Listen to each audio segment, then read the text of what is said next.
is something that we should do. So despite the low enrollment, we are retaining the program and we are supporting the program.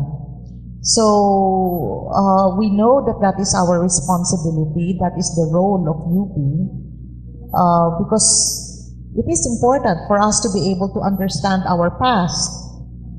About 3 or 4 years ago, when nursing became a very popular program, UP Manila's rejection rate was the highest among all UP campuses.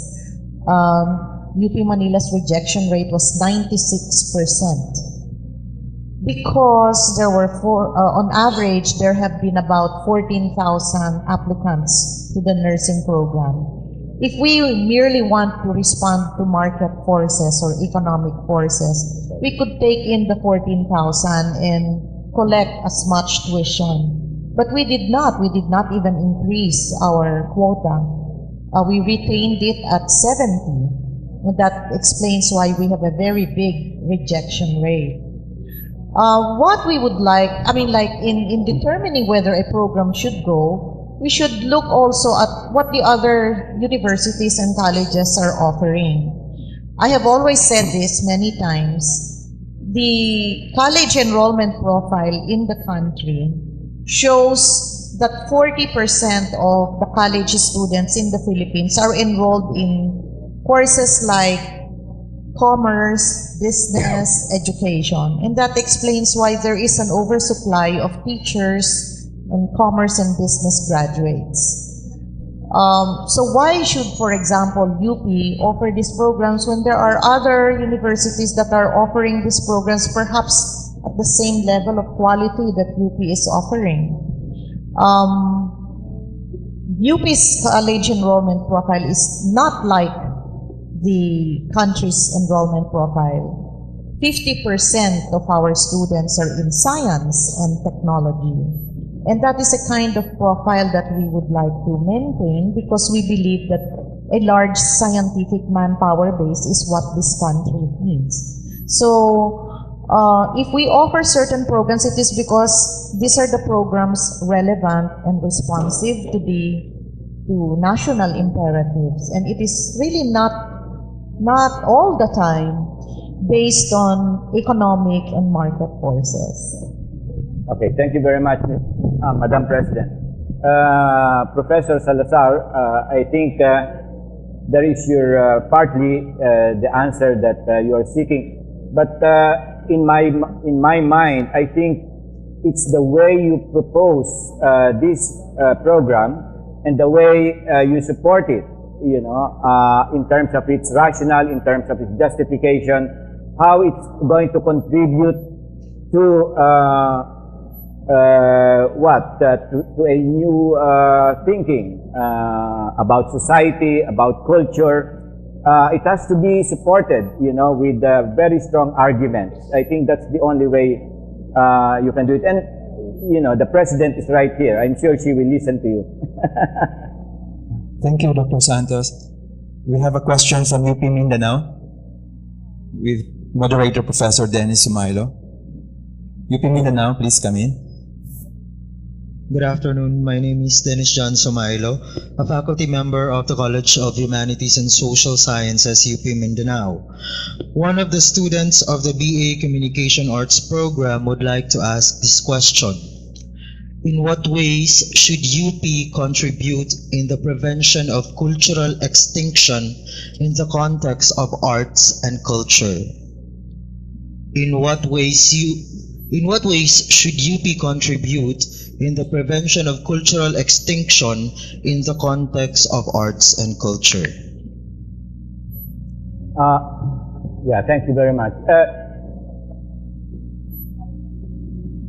Personally, I have been involved in projects or in programs both here and abroad with regards in relation to what you're asking. How do we save our traditional environment and so on and so forth.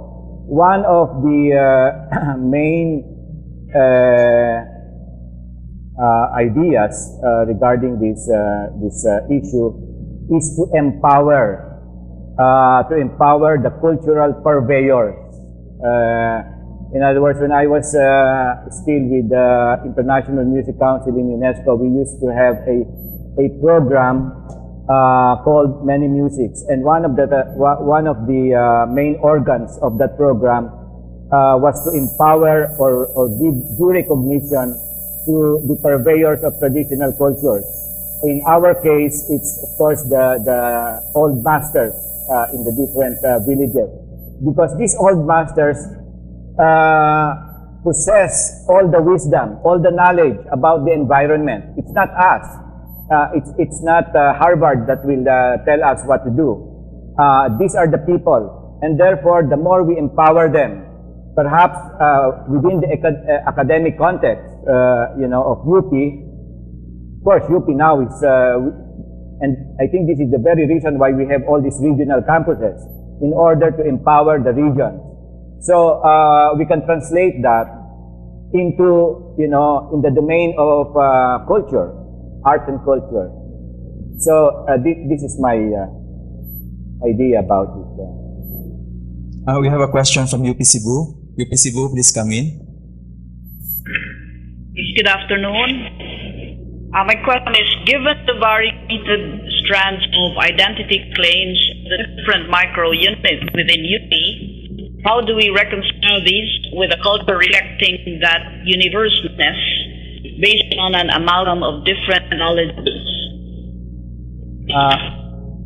I was afraid that this question will be asked. But I already prepared my answer. I do not know. Thank you. But this is precisely what I am presenting to the university, this problem. And hopefully this can be addressed in the next 100 years. We have a question from UP Los Baños. Los Baños, please come in. Kivar Fohas from UPLB moderator. We have a question from the College of Arts and Sciences, Department of Humanities, in the person of Professor Mayet Gapud, Professor of Humanities, right beside me. Dr. Santos, how do you propose to design educational programs from the earliest grades to the tertiary level to assure the development of a spirit self and a culture of humanism and aesthetic judgment? Yeah, these questions of how is the one that really scares me. Because as I said, I don't have the answer. These are just my observations through the years of my part of the constituency in this. But anyway, there are some ideas, of course, that come to mind of how to do it. Because the way to do this is, the process is going to be very collective, but at the same time, the leadership of the university itself must set, set the direction with regards to this. If we all agree that this is the right thing to do, to have a sariling bait and so on and so forth like that. I think imagine UP is is the home of all the intellectuals here in the country. My goodness, I'm sure we will be able to find something, but it depends on a certain framework, a certain structure that the leadership must put in place, and that we can all contribute to this. As I said in in the course of my lecture, all of the different disciplinal fields can be a microcosm, of a larger view of things, and it's going to be a collective endeavor. Hindi pwedeng ang presidente lamang o yung mga chancellors lamang ang gagawa niyan. Lahat tayo magko-contribute. Thank you very much, Professor Ramon Santos. We also thank the constituent universities for participating in this forum. At this point, may I request UP President Professor Emerlinda Roman to give the certificate to Professor Santos.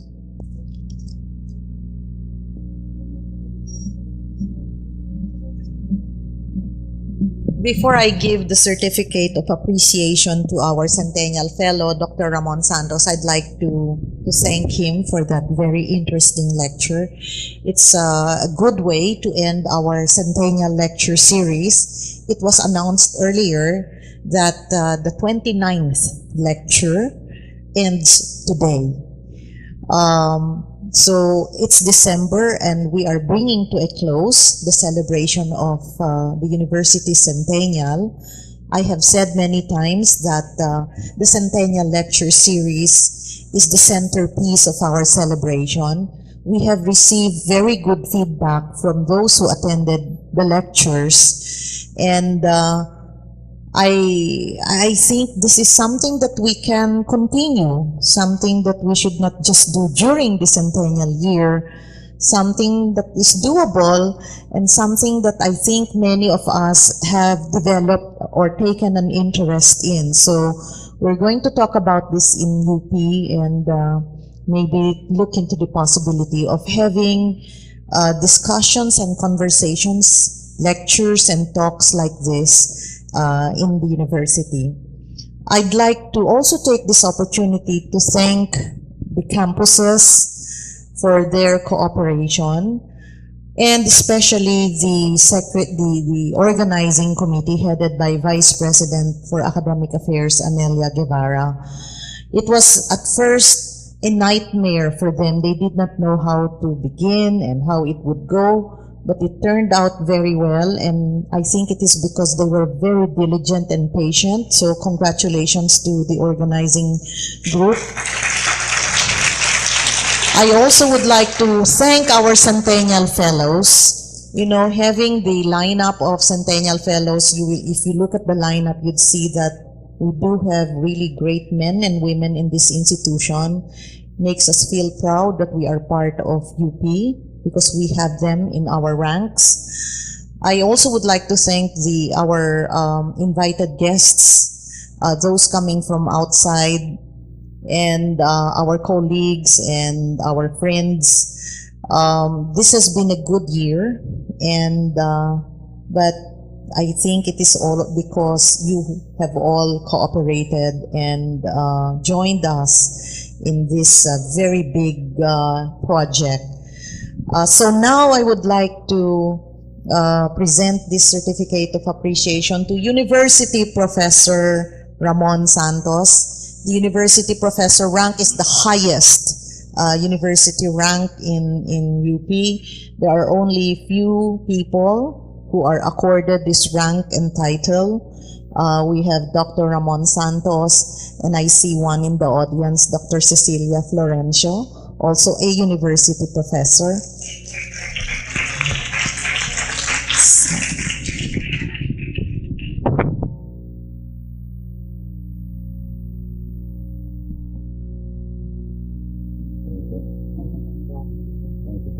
For the privilege.